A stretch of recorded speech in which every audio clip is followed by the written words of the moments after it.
진짜 문제는 갈수록 적자 규모가 커진다는 점입니다. 그리고 이 적자의 구조가 일시적 현상이 아니라 구조적인 문제로 고착될 위험이 있습니다.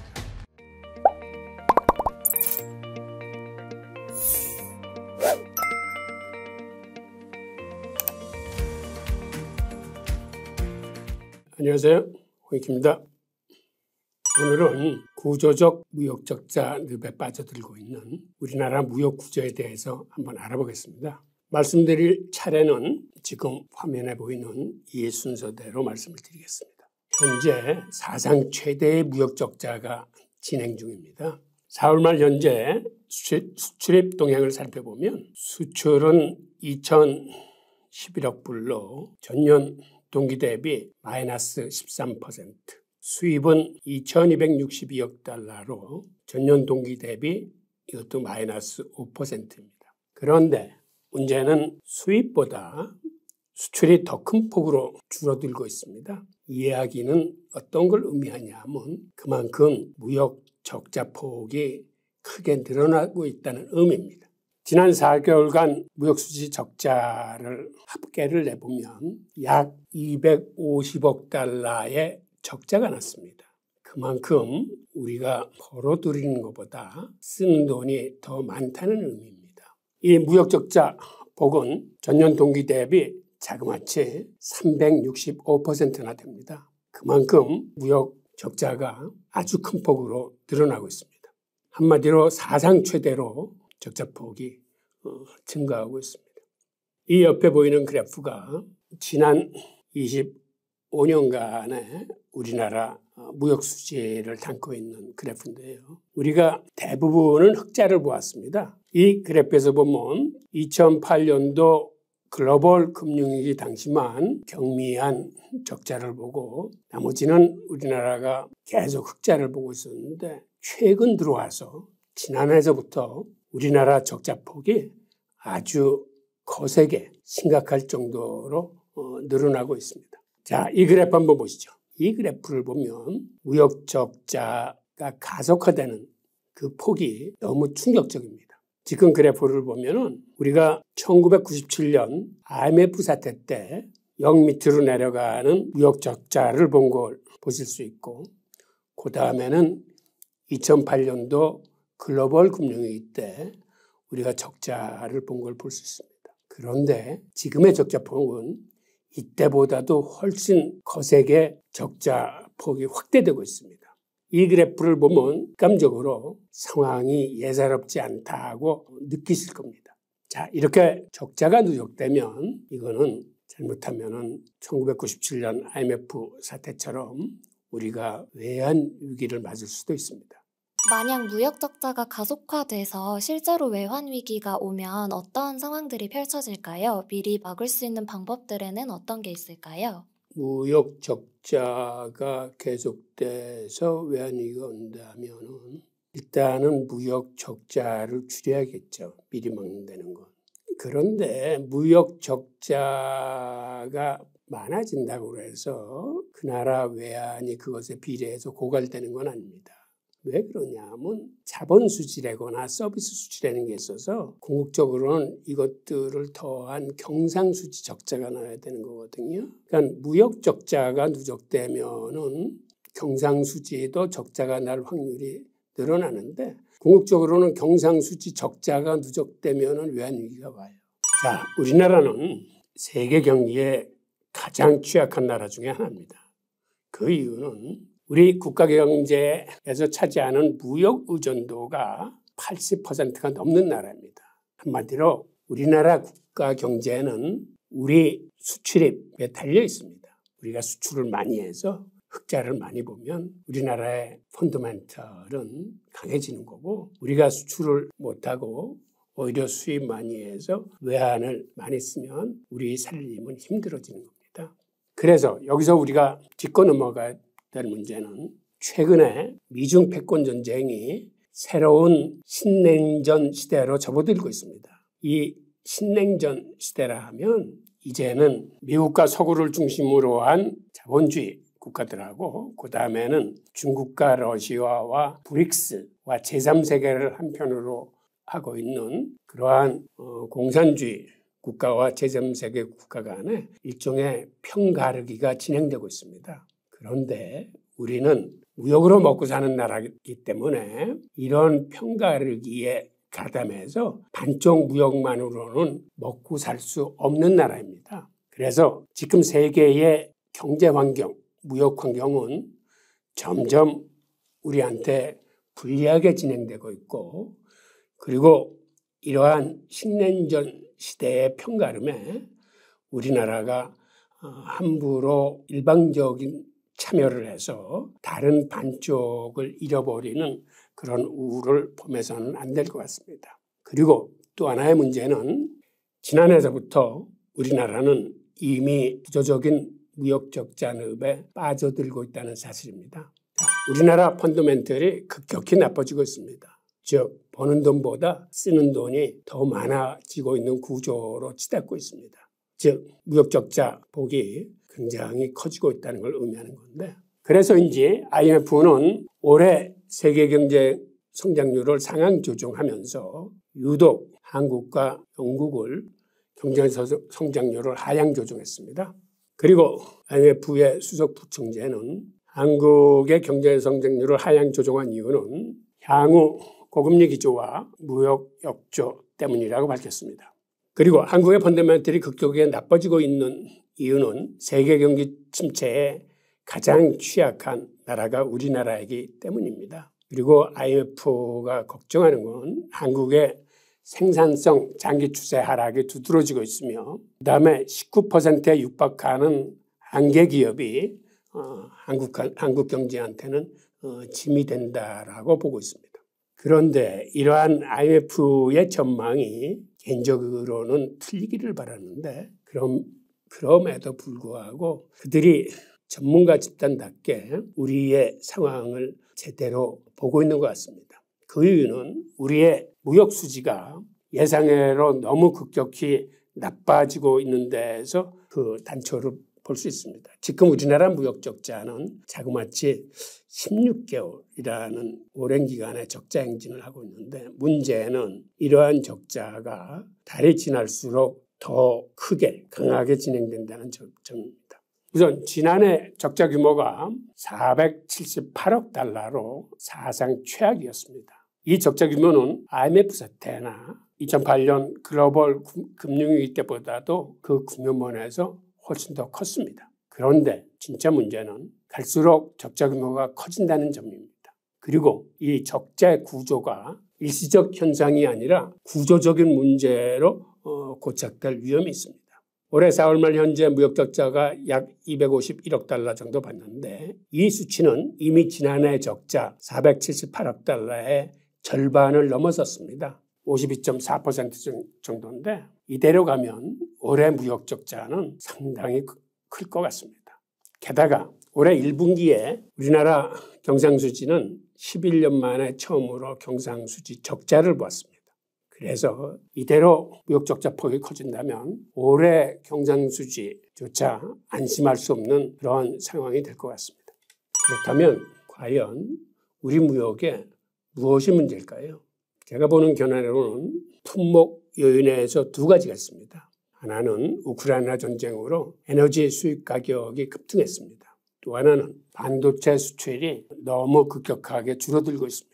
지역별 요인으로는 대중국 수출이 급격하게 줄어들고 있습니다. 게다가 중국의 대체 시장이라고 우리가 공들였던 아세안 수출마저 크게 줄어들고 있습니다. 이 두 가지 요인, 하나는 품목 요인, 품목 요인에서도 두 가지 요인, 하나는 지역 요인, 지역 요인에서도 두 가지 요인, 이 네 가지 요인이 우리 무역을 힘들게 하고 있습니다. 그 내용을 하나하나 살펴보겠습니다. 우선 품목 요인으로서는 우크라이나 전쟁으로 인해서 석유나 가스 값이 급등함으로써 우리나라 에너지 수입액이 급증하고 있습니다. 기본적으로 우리나라 수입의 4분의 1 이상이 에너지 수입액입니다. 에너지 수입액이 우크라이나 전쟁 전에 비해서 전쟁 직후에는 두바이 현물 가격이 $120까지 튀어오름으로써 약 3.4배 상승했다가 지금은 $70대 근처에서 움직이고 있습니다. 천연가스도 전쟁 중에 굉장히 올랐죠. 그런데 다행히 천연가스는 지금은 거의 전쟁 전 수준으로 하향 안정세를 이루고 있습니다. 그런데 지금의 그 원유 가격 70달러선은 경기 침체 우려에 인해서 수요가 감소해서 전쟁 때보다는 많은 그 안정세를 이루고 있지만 앞으로 이 수치는 상황에 따라서 변할 수 있기 때문에 안심하기는 이른 것 같습니다.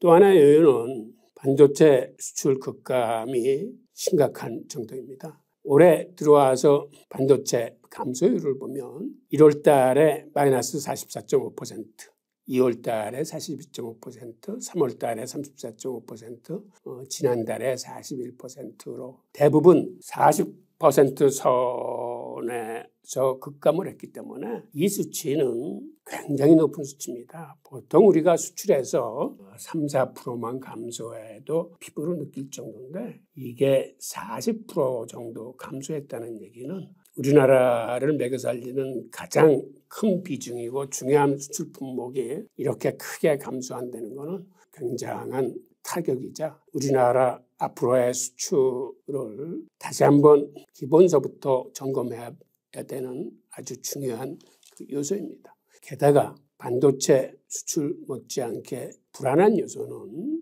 미국이 공급망에서 반도체 위주로 지금 재편하려고 들면서 우리 기업들의 제조 기지에 미국을 유도하면서 강제적으로 보조금을 갖고 우리 반도체 기술을 내놓으라는 도를 넘는 횡포를 자행하고 있어서 이 또한 중요한 걱정거리입니다. 이 사안을 쉽게 보지 못하는 이유는 1980년대에 미국이 일본 반도체를 붕괴시켰을 때 그들이 오랜 기간에 걸쳐서 집요하게 아주 철저하게 일본 반도체 산업을 망가뜨린 역사가 있기 때문에 우리는 지금의 사태를 그냥 쉽게 보아 넘겨서는 안 될 것으로 보입니다. 자, 이번엔 지역 요인을 보겠습니다. 사실은 품목 요인은 앞으로 개선될 가변성이 있습니다. 즉 석유가 문제는 전쟁이 끝나면 그리고 경기 침체가 들이닥치면 이거는 하향 안정세를 누릴 수 있습니다. 게다가 반도체도 4년 주기로 가격 등락을 하는 그러한 그 순환 주기를 갖고 있기 때문에 지금의 저점이 이제는 상승해가지고 어느 정도 과거의 가격과 그다음에 과거의 공급률을 회복할 것으로 보입니다. 그런데 이 지역 요인은 생각보다는 이게 쉽지 않은 요인을 갖고 있습니다. 그 내용을 한번 살펴보겠습니다. 우선 중국 수출이 올해 들어서 크게 급감하고 있습니다. 1월 달에 31%, 2월 달에 24%, 3월에 33%, 4월 달에 26%로 이것도 30% 내외로 아주 크게 감소하고 있습니다. 그중에 내용을 하나 살펴보면 중국이 반도체 수입선을 한국에서 대만으로 대체 중에 있는 걸 볼 수 있습니다. 그리고 이렇게 수출이 감소하다 보니까 우리나라의 대중국 무역 적자도 크게 늘어나서 1월 달에 40억 달러, 2월 달에 11억 달러, 3월 달에 28억 달러, 4월 달에 23억 달러 정도 적자를 보고 있습니다. 즉 이 얘기는 지난 30년간 중국은 우리나라의 무역 흑자를 안겨줬던 나라입니다. 그런데 이제는 상황이 급변해서 중국이 우리나라의 무역 적자를 크게 안겨주는 나라로 바뀌었습니다. 우선 중국이 이렇게 크게 바뀐 결정적인 이유는 지난 30년간 중국이 기술 면에서 우리 한국을 맹추격해 왔고 현재는 한국의 최대 경쟁국으로 등극했다는 사실입니다. 제조업 분야는 아시겠지만 인건비가 싼 나라가 후발주자로 등장을 해서 인건비가 비싼 나라인 선진국의 제조업을 하나하나 추월하기 시작합니다. 우리가 사실은 지난 한 50년간 일본의 제조업을 하나하나 이겨내면서 오늘날까지 이르렀는데 이제는 그 형국을 중국이 우리의 제조업을 하나하나 따라오면서 이제는 심지어는 첨단 기술에서조차 세계 10대 기술에서 중국은 7, 8개 부분에서 세계 1위를 차지하고 있는데 우리 한국은 불행하게도 10대 기술에서 세계 1위를 차지하는 기술은 없습니다. 이런 식으로 이제는 중국이 우리의 수출 시장이 아니고 우리의 경쟁 시장으로 발돋움함으로써 이 얘기는 무슨 얘기냐면 과거에 우리한테 흑자를 안겨줬던 후발 개도국으로서의 중국은 이제는 없어지고 우리와 경쟁하는 경쟁국으로서 중국이 우리 앞에 모습을 나타냈다고 볼 수 있습니다.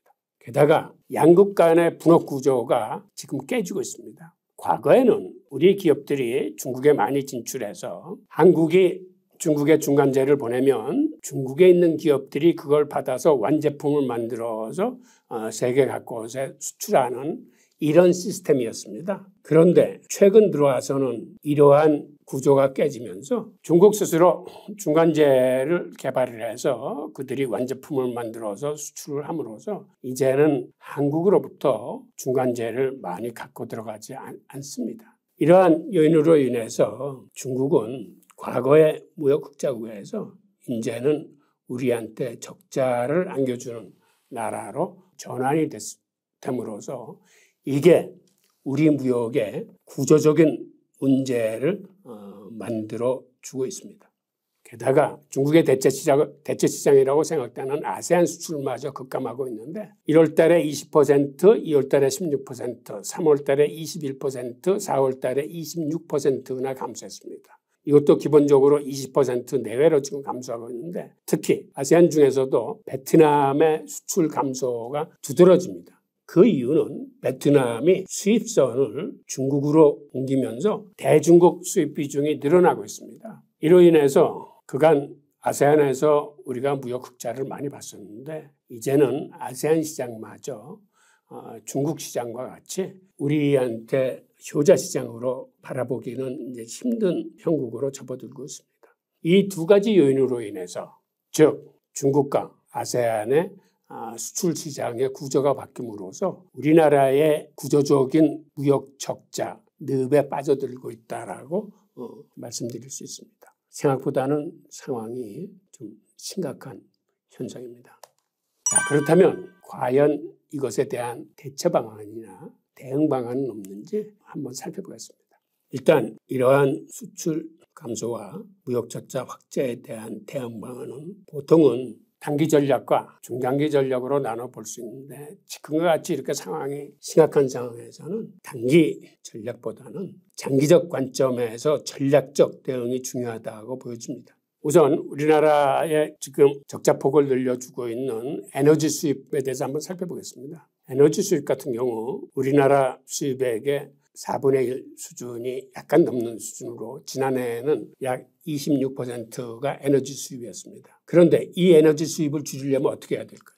기본적으로 석유와 가스에서 재생에너지 쪽으로 생산 구조가 바뀌어야지 에너지 수입이 줄어듭니다. 그래서 우리나라 재생에너지 생산 전략을 처음부터 다시 재수립할 필요성이 있습니다. 현재의 주요국 재생에너지 발전 비중을 보면 지금 표에서 보시는 것처럼 다른 선진국 대비 우리나라의 재생에너지 발전 비중이 굉장히 미흡함을 보실 수 있을 겁니다. 우리 한국은 재생에너지 발전 비중이 8.3%에 불과해서 우리 바로 위에 있는 일본이나 미국에 비해서도 형편없이 비중이 작습니다. 그래서 최소한 일본 수준으로는 우리가 비중을 높여야 됩니다. 그러기 위해서는 정부 주도의 발전 전략도 중요하지만 이 분야에 민간 기업들의 참여를 유도해야 될 것으로 보입니다. 세계에서는 이미 오래전서부터 민간 기업들이 재생에너지만으로서 그 제조업이나 공장을 돌리겠다고 하는 RE100 운동이 전개되고 있습니다. 이 RE100은 기업이 재생에너지 전기만 쓰겠다고 공개 선언하고 실천하는 운동입니다. 지금 약 400개 기업들이 이 RE100 운동에 참여하고 있는데 이미 글로벌 기업 61곳에서는 재생에너지 조달 비율이 95%를 넘어서고 있습니다. 그런 의미에서 우리도 재생에너지 생산 확대 전략에 민간 대기업을 적극 참여시켜서 이제는 재생에너지 생산이나 사용을 기업들이 주도할 수 있도록 그러한 운동을 펼쳐야 될 것으로 보입니다. 기본적으로 이를 위해서는 검토돼야 할 것이 또 하나 있는데요. 우리나라 전기 사용의 55% 이상이 산업용 수요입니다. 그런데 이 산업용 전기값이 가정용 전기값보다 훨씬 쌉니다. 그러다 보니 기업 입장에서는 굳이 이 전기를 제외한 재생에너지 전기로 사용하고자 하는 욕구가 줄어들 수뿐이 없습니다. 게다가 현재 한국은 재생에너지 생산 비용이 그리드 패리티에 미치지 못해서 기존 전기료급보다 한 20% 이상이 비쌉니다. 이러한 상황 속에서 기업들이 이러한 재생에너지 R200 운동에 능동적으로 참여를 기대하는 건 쉽지 않은 상황이죠. 그래서 오히려 큰 기업서부터 재벌 기업서부터 이 재생에너지를 자체 생산해서 사용할 수 있는 이러한 시스템으로 이들을 유도하기 위해서는 우선 첫째, 전기요금을 현실화시켜야 됩니다. 기본적으로 대기업들이 쓰는 전기요금은 가정용보다 비싸게, 그리고 중소기업이나 영세기업은 지금 시스템 그대로 가정용보다 싸게 해주는 이런 방향으로 요금 체계를 변경해야 한전의 만성적인 적자도 막을 뿐만 아니라 우리나라가 재생에너지 생산 시스템을 지금보다 훨씬 빠르게 강하게 전략적으로 발전시켜서 나갈 수 있는 중요한 기회로 보입니다. 우리나라가 일본보다 재생에너지 자체 생산에 어려움이 있다고 말씀을 해주셨는데 혹시 그 이유가 지리적 환경의 한계 때문인지 궁금합니다. 우리나라는 유럽에 비해서 바람도 잘 안 불고 또 태양광도 아프리카만큼 잘 활용할 수 없어서 이런 지리적 환경의 한계에 의해서도 재생에너지를 생산하는 데 어려움이 있는지 궁금합니다. 재생에너지는 그 지리적 여건 때문에라는 거는 제가 사실 그거는 잘 모르겠어요. 그러니까 우리가 일본에 비해서 재생에너지가 떨어진 게 지리적 여건 때문에 그렇다라고는 내가 얘기를 안 했어요. 그거는 왜 그런지 몰라. 그런데 그거는 기본적으로 재생에너지에 대한 국가적 전략의 부재 내지 지연으로 이루어진 걸 거예요. 그러니까는 한마디로 개념이 약했고 시작이 늦었던 거죠. 우선 이런 재생에너지에 대해서는 미국이나 서구가 우리들보다는 훨씬 빨리 상황을 인식하고 이런 쪽으로 정부 전략을 짰어요. 그러다 보니까 독일이나 호주 같은 데는 이미 재생에너지 발전 단가가 화석 연료로 만드는 전기보다 싸지는 그리드 패리티를 달성을 했습니다. 미국도 일조량이 좋은 14개주는 태양광 발전의 가격이 화석 연료를 떼어서 만들어낸 전기보다는 싸요. 그러니까 이런 것들이 아마 그간 그 사회가 갖고 있는 어떤 이 탄소 중립에 대한 문제, 기후변화에 대한 문제, 그리고 빨리 화석 연료로부터 재생에너지로 가야 되겠다는 어떤 개념과 의지의 문제, 이런 게 복합적으로 작용했을 거예요.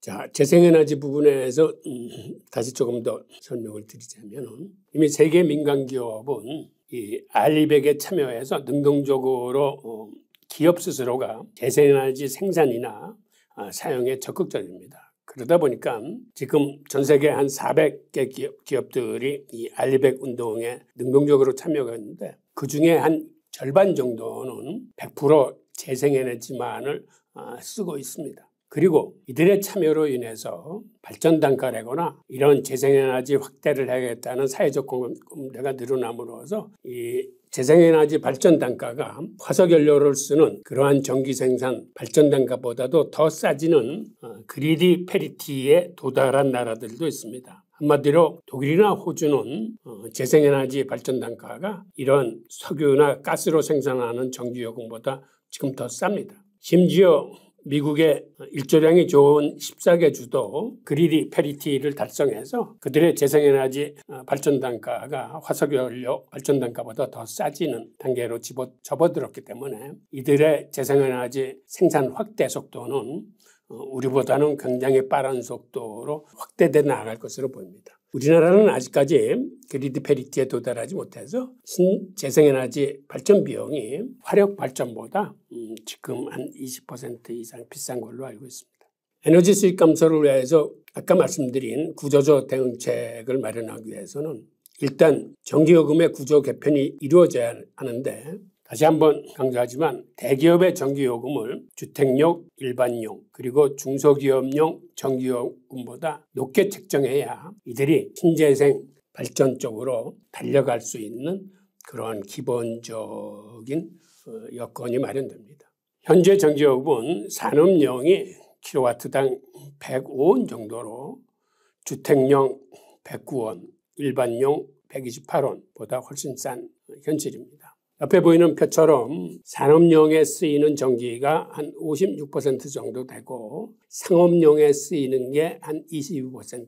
사실 주택에 쓰이는 전기는 그렇게 많지 않습니다. 14% 정도 됩니다. 그런데 이 요금 체계가 만들어진 거는 과거 1970년대, 80년대 우리가 수출에 목매서 수출 지향 국가인 시절에 만든 전기요금 체계입니다. 그때는 우리 온 국민이 힘을 합쳐서 수출 기업들을 밀어줌으로써 우리가 수출 가격 경쟁력으로 우리 수출이 세계 시장을 향해서 막 확대되어 나갔기 때문에 그 당시 공감대로서는 이게 맞았을지 모르지만 이제는 이러한 전기요금 체계를 만들어 놓은 지 거의 50년 가까이 되고, 게다가 지금 주택용은 많이 쓸수록 그 누진제 적용을 해서 최저요금과 최고 비싼 요금의 차이는 자그마치 7배 정도의 차이가 납니다. 이거는 한마디로 어떤 징벌적 제도의 요금 체계입니다. 그래서 여름에 에어컨이라도 틀고 전기요금을 방만하게 쓰다 보면